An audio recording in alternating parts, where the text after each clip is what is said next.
Imaginen por un momento un sistema pero tan preciso que puede detener una hemorragia en cuestión de segundos, pero a la vez tan controlado que evita que nuestra sangre se convierta en un gel. Hoy vamos a meternos de lleno en esa maravilla de la ingeniería biológica, la cascada de coagulación. Un proceso que, créanme, nos salva la vida a cada rato, sin que siquiera nos demos cuenta. Y aquí está el dilema central, ¿no? El cuerpo está constantemente caminando sobre una cuerda floja. Por un lado, tiene que tapar cualquier fuga de sangre, y tiene que hacerlo ya. Pero por otro lado, debe asegurarse de que esos mismos tapones no terminen bloqueando toda la tubería. Entonces, ¿cómo lo logra? Bueno, vamos a descubrirlo. Para empezar, tenemos que hablar del concepto principal, la hemostasia. Piénsenlo como el sistema de gestión de crisis de nuestro sistema circulatorio. Es todo un acto de equilibrio. Aquí está la definición clave. Miren, la hemostasia no es solamente coagular y ya. No. Es más bien como una danza increíble entre tres fuerzas. Hay una que construye el coágulo, otra que lo disuelve una vez que ya no se necesita, y una tercera que, regula todo el proceso para que se mantenga en un equilibrio perfecto. A ver, para que quede más claro, podemos usar una analogía de un equipo de emergencias. La lesión, el corte, es la llamada al 911. Las plaquetas son las primeras en llegar, como la policía, para acordonar la zona y formar un tapón temporal. Justo después llega el equipo de construcción, o sea, las proteínas de la coagulación, que montan una estructura de fibrina súper sólida. Y finalmente, cuando el peligro ya pasó y todo está reparado, llega el equipo de limpieza y disuelve el coágulo. Simple, ¿verdad?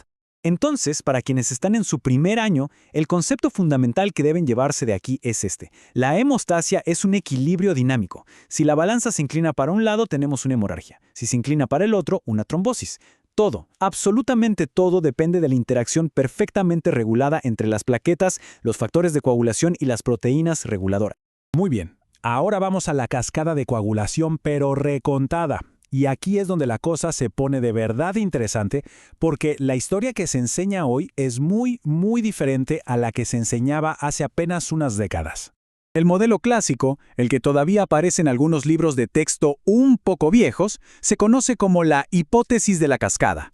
Proponía una secuencia lineal de reacciones, como una fila de fichas de dominó, que empezaba con la activación del factor 12. Esa era supuestamente la primera ficha en caer. Pero había un problema enorme con esa historia que lo cambió todo. Resulta que se sabía que las personas que no tenían ese supuesto primer paso, el factor 12, no tenían ningún problema de sangrado. A ver, si te falta la primera ficha del dominó, ¿cómo es posible que se caigan todas las demás? Era obvio que el modelo estaba, como mínimo, incompleto. Y esto, por supuesto, nos lleva al modelo moderno. Hoy sabemos que la hemostasia por fisiológica, o sea, lo que de verdad pasa dentro del cuerpo, no empieza para nada con el factor 12, ¿no?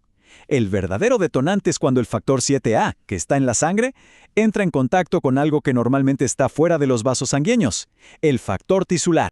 La conclusión clave aquí es esta. El viejo modelo de la cascada no describe lo que pasa in vivo. La coagulación real, la de verdad, la inician el factor tisular y el factor 7A. Y aquí viene un giro fascinante. La trombina, que es uno de los productos finales, en realidad acelera su propia creación, o sea, crea un ciclo de retroalimentación positiva potentísimo. Pasemos ahora a unir la fisiología con las pruebas de laboratorio. Esto nos lleva a una paradoja bastante interesante. Si el modelo antiguo no es correcto para el cuerpo, entonces, ¿por qué lo seguimos usando en el laboratorio? Vamos a aclarar esa confusión de una vez por todas. La clave está en la diferencia entre in vivo, o sea, dentro del cuerpo, e in vitro, en un tubo de ensayo. En el cuerpo, el factor tisular inicia todo para crear un tapón muy localizado, pero en el laboratorio usamos activadores artificiales. Para el TPTA es una superficie como el vidrio, para el TP es una cantidad masiva de factor tisular. El objetivo aquí no es imitar la fisiología, sino detectar si falta algún factor específico. Y aunque estas pruebas no replican la fisiología, son herramientas de diagnóstico increíblemente poderosas. Los patrones en los resultados nos dan una guía. Por ejemplo, un TPTA anormal por sí solo puede indicar hemofilia, pero si la causa es una deficiencia del factor 12, ya sabemos que el paciente no va a tener problemas de sangrado. Y listo, ahí se resuelve la paradoja que mencionamos antes. El mensaje para el estudiante de medicina es clarísimo. El TP y el TPTA son herramientas, no son una réplica de la fisiología. Su poder no está en medir cómo coagula una persona en general, sino en su capacidad para señalar con precisión qué factor específico podría estar fallando. Bien, Ahora exploremos qué pasa cuando esta balanza se inclina. Ya que entendemos el sistema y cómo lo medimos, es hora de ver qué sucede cuando este delicado equilibrio se rompe. Básicamente, cuando el sistema hemostático falla, hay dos resultados principales. Por un lado, la hipocoagulación, donde no se puede formar un coágulo eficaz, y eso lleva a sangrados.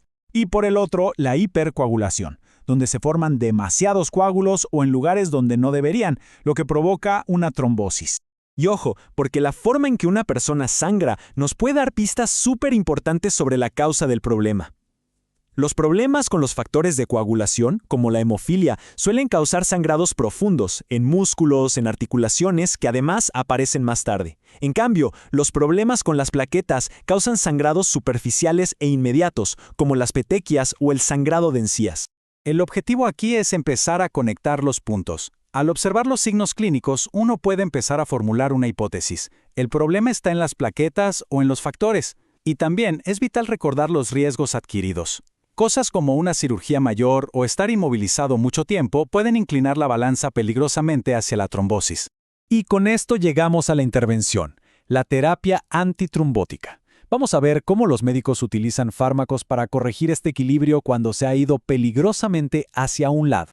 Hay varias clases de medicamentos, y cada una apunta a un objetivo diferente. La warfarina, por ejemplo, impide que el hígado produzca varios factores de coagulación funcionales. Las heparinas lo que hacen es potenciar uno de los sistemas anticoagulantes naturales del cuerpo. Los nuevos anticoagulantes orales son como francotiradores, apuntan a un solo factor específico. Y los antiplaquetarios, como la aspirina, se enfocan en los primerísimos respondientes, las plaquetas. La idea principal aquí es que cada fármaco interrumpe la cascada en un punto distinto. Y esto se conecta directamente con lo que vimos antes. Usamos pruebas de laboratorio como el INR, que es una versión estandarizada del TP, para monitorear la warfarina, o el TPTA para la heparina. Entender la cascada es absolutamente fundamental para saber cómo funcionan y cómo se monitorean estos medicamentos. Y así cerramos nuestro viaje por la cascada de coagulación. Hemos visto cómo este sistema mantiene un equilibrio delicadísimo, cómo ha evolucionado lo que sabemos de él y cómo intervenimos cuando falla. La pregunta que nos queda en el aire es, ¿y ahora hacia dónde vamos? A medida que desentrañamos más de sus secretos, ¿cómo crearemos terapias que puedan ajustar este equilibrio con la precisión de un cirujano, previniendo un coágulo sin causar una hemorragia? El futuro en este campo es, sin lugar a dudas, fascinante.